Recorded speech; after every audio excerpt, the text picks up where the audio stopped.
Hello and welcome to a special episode of the Lancaster Farming Industrial Hemp Podcast. Hi, it's me, Erica Heilman.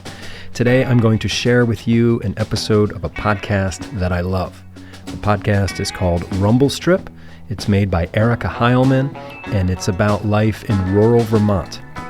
The episode I'm sharing with you today is called John Rodgers, Weed Farmer.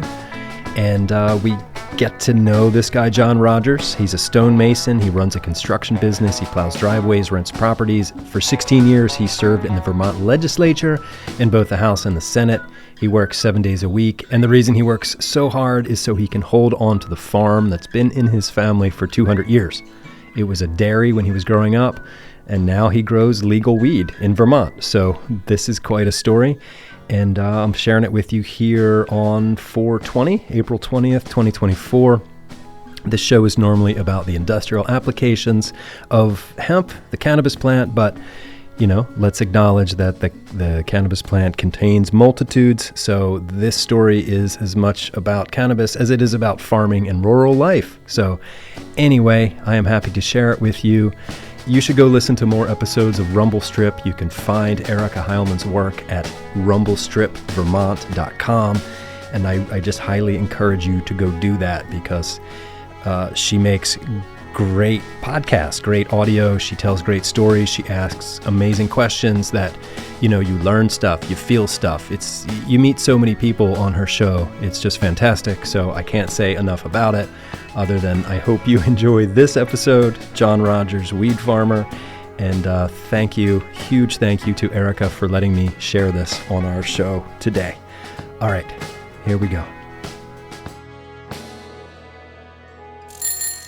Hub and Spoke Audio Collective. This is Rumble Strip. I'm Erica Heilman. Erdpert Poison, Drip Queen, Goldmine Skunk, Skitter Trail, K2 Skunk, R2 Skunk, sorry, messed that one up. Fit Check, Tater Barrel, Groovy Banana, Dom P, Daddy Fat Sacks. Blue Dream. Blue Dream, can't forget Blue Dream. Yep. That's John Rodgers listing all the varieties of weed he's growing at the moment. John runs a construction business up in West Glover. He plows driveways, he rents properties, he's a stonemason. For 16 years, he served in the Vermont Legislature, which in the winter meant that he would drive down to the state capitol in Montpelier during the session and then drive home and plow driveways all night. Now he grows weed on his farm, which used to be a dairy farm and which has been in his family for 200 years. John is a hipneck, and if I had to break it down, I would say that he's about 35% hippie and 65% redneck. John is a fierce defender of same-sex marriage, and he has more guns than anyone I have ever met, and he works harder than anyone I know. I've always been curious about weed culture in Vermont before it was legal, which John knows a thing or two about, and his commitment to keeping his farm in the family and in farming is pretty exciting to me. There are so many farms going out in the state, cows being sold off, farmland getting cut up, and equipment auctioned off. I wanted to visit a place that is starting over. Also, I wanted to stand in an enormous barn of fresh-cut weed. Here's John. So we're in our 190-foot by 40-foot old dairy barn that we have converted. Started growing hemp here in 2019, and now we have moved on to the adult use market. And so what we're doing... Is that what they call it? Well, that's what I call it. I don't know what you call it. Pot, marijuana, weed market. I don't know. I call it adult use. It sounds like... Official. Yeah, adult. Sounds like the kind of thing where you might need a visitor log. Yeah. Yes, you definitely need a visitor log. But anyway, so what we do here is we take the nicest, biggest buds, colas, off the plant, run them through this tabletop trimmer. That's our nicest bud that will go into pre-rolls and into jars, the real pretty stuff. We will still salvage some more of the nice buds down the plant further, but a lot of the rest of the buds will go into biomass, which goes for distillate that we then sell to manufacturers for edibles and tinctures and that kind of stuff.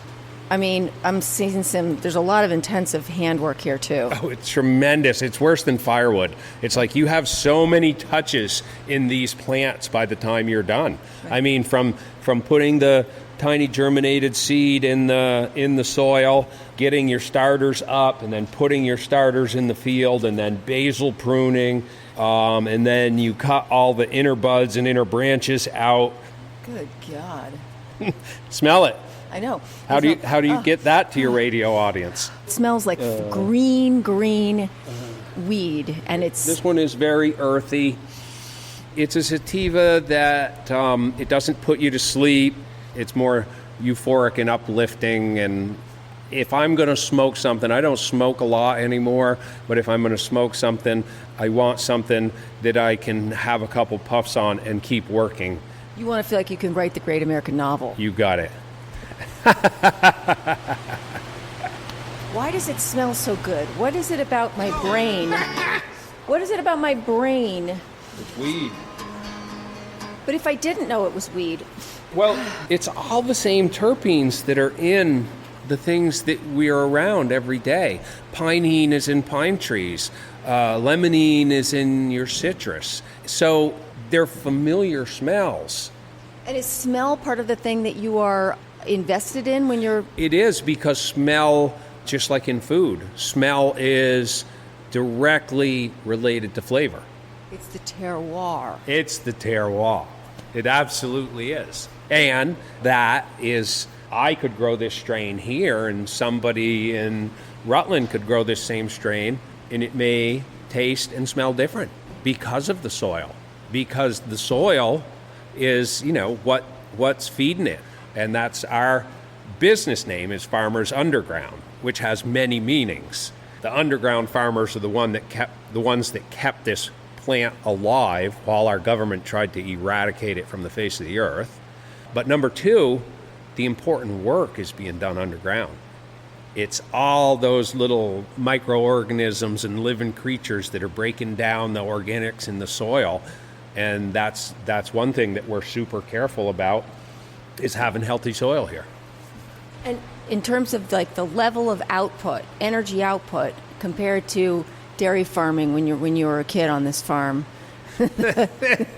Yeah, they're both a ridiculous number of hours, but at least I'm not getting slapped with a tail and kicked by nasty cows. So, I mean, the enjoyment of being in the field. I mean, it's very nerve-wracking because, we've got a huge amount invested, both in time and money, in that crop. Who are you selling to? So we sell to several different retailers, and then we have a bunch of our stuff made into distillate. We do our own pre-rolls and our own bagged stuff in quarters and eighths that we sell in several retail stores. Do you ever have a farm stand? They don't let us do that yet, but wouldn't that be fun? We're working on it. Lemonade and weed. Lemonade and weed.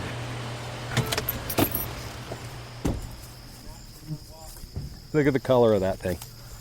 It's purple. Isn't it crazy? And pink, red.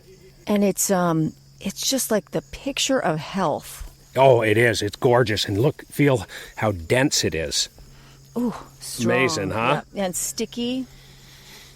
Yeah, you don't have to handle it very much to get, covered. Okay, this strain is called what again?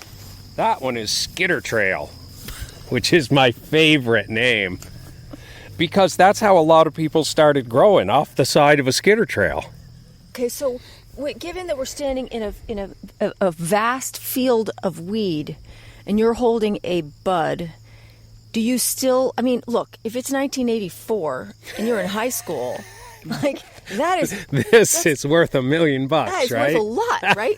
And so, how does the value of a bud change now that you're growing fields of it? Yeah, well, it's super interesting. So there's this equation of time and value.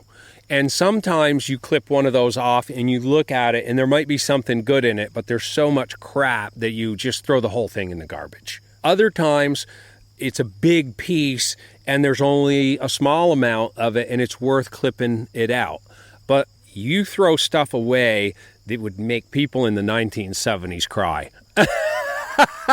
Because I remember picking through stems and seeds and nasty shake for buds that weren't anywhere near as big as that back in the day, right? But this is agriculture. This is not gardening. This is farming. And you have to get a different mentality. Otherwise, you're not going to make it. It's too much work. You can't save everything. You can't do it. Right. Do you ever worry that, it is a weed and it is prolific.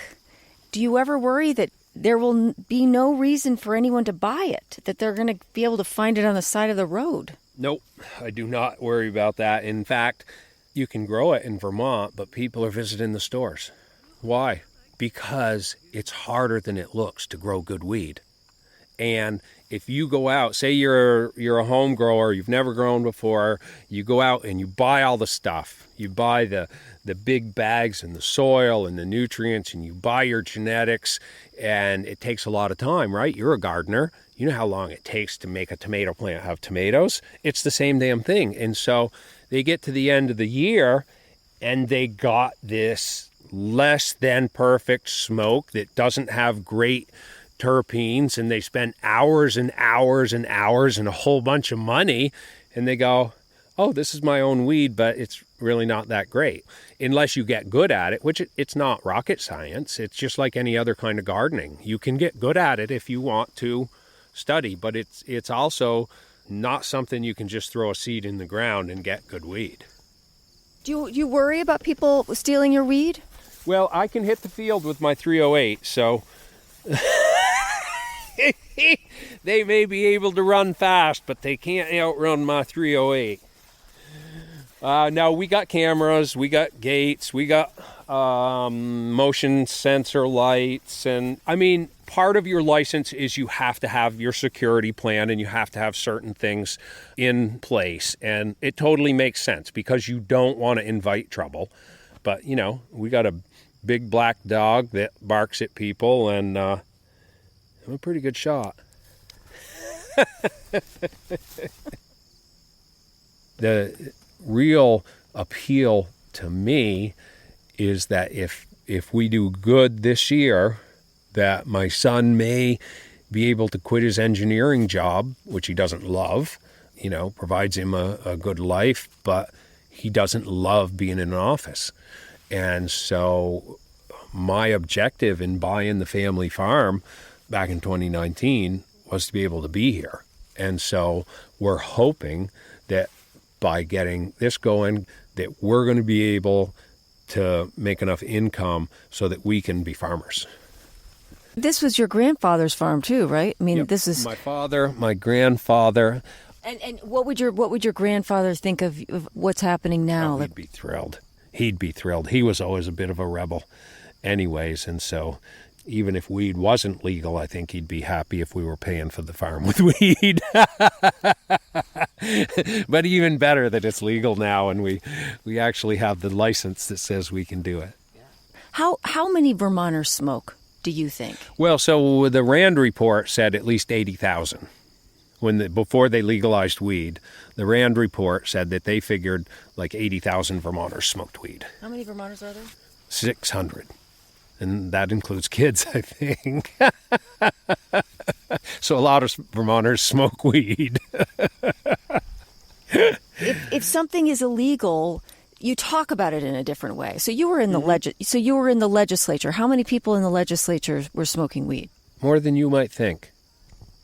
Yeah, there are. There's quite a few. And I think that's the other thing that the general public doesn't understand, is that in the general public, if you sit in front of a weed store, it's not a bunch of scruffy hippies going in there. It's everyday people. It's everybody. That was one of the cool things about the network or the friends, the people you met at different parties and stuff where weed was accepted pre-legalization, is that they were from all walks of life. There were doctors and nurses, even cops that smoke weed. It is so interdispersed in people's everyday life, and that it remained illegal for so long. It is just bizarre.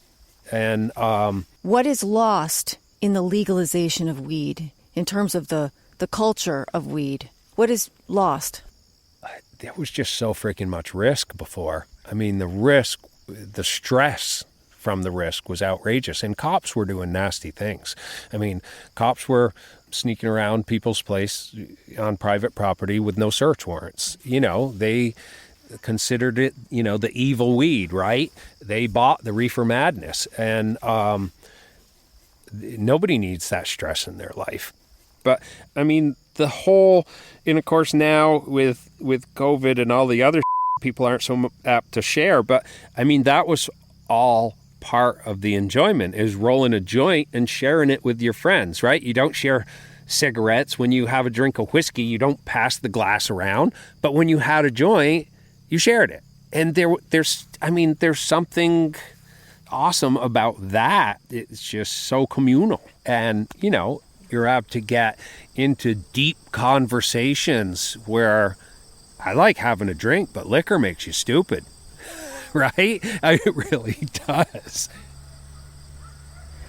So this is a dramatic pause that represents my big lead up to asking John about his pre-legal weed growing days, which it turns out wasn't totally necessary because he had no problem talking about his pre-legal weed growing days, which it turns out was a pastime for a lot of people in the kingdom back in the 70s. When did you start growing weed? So I was probably like 16 or 17 when I first started growing a few plants. Didn't have great success for a while, but, I grew up on a farm and knew a little bit about soil and eventually figured out, even though they called it weed, it wanted some love. Yeah, and I had, there was quite a community of people around here that all grew a little homegrown. And so I had people that I knew that I could lean on for advice and getting good strains that liked the climate here, and eventually got pretty good at it. And there was people who did it kind of basically, that was their living. They did a few other things, to make it look like that wasn't what they were doing. But there were definitely people that were making a living. But most of the people that I knew grew some, and they might have sold a little bit here and there and had a little flush of cash going into the fall to buy winter tires and clothes and groceries and things like that. There weren't a lot of people getting rich on it. There were people who were able to sustain themselves because they had that little bit of extra cash. And the coolest thing to me always was that it went directly into local stores. When they had that cash in their pocket, they went to the local store to buy their new jacket or their new boots or their new chainsaw. They weren't buying it on Amazon back then. There was no damn Amazon. And so it was really a wonderful influx of cash for the community. What are the rules? What was understood about what you talk about and what you don't talk about, and how this proceeded? Well, that's the funniest thing about now. It's like I got weed in my cereal in the morning and in my clothes in the evening, and there's weed everywhere. And back then, it's like if you grew weed, you had to be careful. You didn't want to leave a piece of a leaf in your front yard or, any evidence around. You had to be all secretive, and you were 007 sneaking around in the bushes to grow your weed.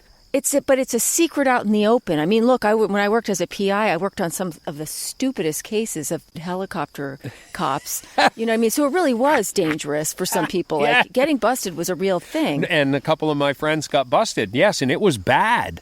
First off, they got abused by the cops because the cops hated hippies that grew weed. So one of my friends was like face down on the floor of his house with a cop's knee in his back for like 4 hours, But yeah, and then they had to spend tons of money on lawyers and destroy people's lives because they were growing weed.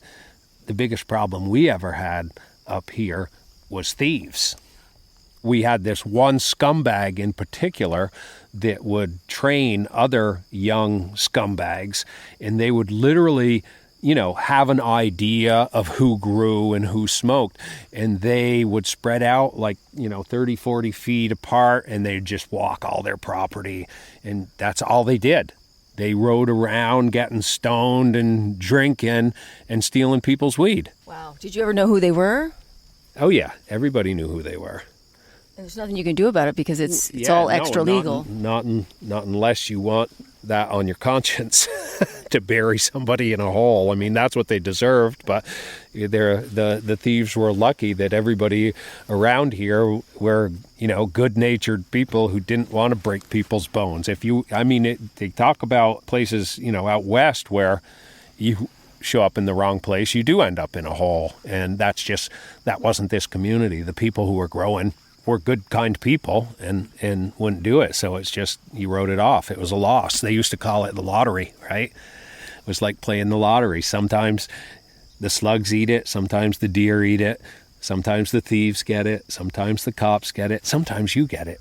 The people who were growing here when you were 16 and up through the many years that it was not legal here, what was the ratio of sort of hippies to farmers? Well, the interesting thing, is it was the folks that came here, from New Jersey and New York and Pennsylvania and Florida and all to be on the communes and to do the hippie thing that brought the grow culture here. As far as I know, the grow culture wasn't here before that. But then once they brought it here, it spread out into the community, and a lot of the locals picked it up as well. Were you selling before it was legal? Back when I was younger, I sold a little. I never made a lot of money. I probably gave more away than I ever sold. But if you did sell, what was that exchange like? Like, what was the... It's usually a friend that wanted a bag of weed. Oh, okay. It's like, here's a bag of weed, here's $100, see ya. But this is one of the big differences now from the old days. We were out in the field. We grew over there last year, and airplane flies over, and I yell, "Hey, back in the old days, we'd be diving for the bushes." So, the helicopters and the airplanes that used to be buzzing around here all the time, it was crazy. This neighborhood was freaking crazy. Just total reefer madness because there were so many. It was part of this culture here. There were so many people that grew around here, and the cops knew it. They had people on lists, and they were poking their nose. So what are some of the techniques, the hiding techniques that you used that I would never, ever consider? So back when I guerrilla grew, I'd take 2 5-gallon pails, and I had them set up so I could put like 50 to 100 starters in my pail and all the fertilizer I needed and a little bit of water, and I'd head up into the forest with 2 pails. I mean, over hill, over dale. And you'd scout out a place where somebody'd either done some cutting and, you needed the sunlight, so you had to get to a place where there was sunlight, and you tried to find a place where you thought nobody would go. And that was the criteria, and you'd start digging. Okay, so then there's a moment where you say goodbye. You've planted them. They're in some far-flung place where hopefully nobody will see them. Yep. And then you have to walk away. Yep. Yeah, and you hope they're there the next time you come back. And sometimes they're not. Sometimes the slugs ate them when they're really small. If the slugs are real bad, they'll eat them all. Sometimes a rabbit or a deer or a woodchuck snipped them off. Sometimes you grew them for the whole season and everything looked great, and you came back and the thieves had stole them. You never knew what it was going to be. Did you feel, now this is a big operation, but in those days, did you have a kind of affection for the plants that's different? Oh, absolutely. You loved your plants. Just like people love their flower gardens. You spend time with these plants. That was, I guess if there was one thing that is lost, one of the greatest feelings. So where you planted these plants was like your fortress of solitude, right? You were looking for this place that was hidden from everybody. So while you were there, it was total peace. You were communing with the plants and nature, and there was nothing there to bother you. That is the only thing that I can think of that was lost.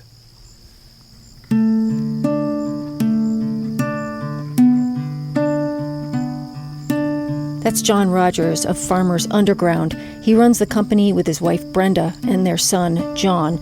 They're currently working with about 7 retailers in Vermont, but they plan to expand soon. So if you are weed inclined, just ask your local retailer for Farmers Underground out of West Glover. Music for this show is by Justin Lander. I want to thank everyone who has been donating to this show. I'm so grateful. Every cent of that money goes directly into the making of this show, so thank you. I also want to say that I'm really struggling with email right now. I mean, we all struggle with email, but if you have written to me and I haven't written back, write to me again. Sometimes I wake up in the middle of the night and I remember a really great email and I realize that I haven't responded to it, which makes me wonder how many other great emails I haven't responded to, and then I can't sleep. So just send me another email if you feel like it. I will be back soon with new shows. This is Rumble Strip. I'm Erica Heilman. Thanks a lot for listening.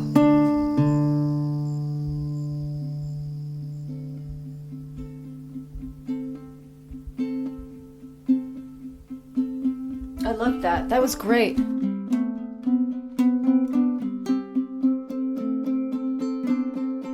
Okay, thanks for listening to this special episode. I hope you enjoyed it. You can hear more episodes of Rumble Strip at rumblestripvermont.com. I implore you, go there and listen to more shows. Thanks to Erica Heilman for letting us share this episode today, and thanks to John Rodgers for just being in the world. And thanks to all of you for listening to the show. My name is Eric Herlock. I'll be back later this week with another episode of the Lancaster Farming Industrial Hemp Podcast. Industrial hemp. Until then, I'll see you in the newspaper.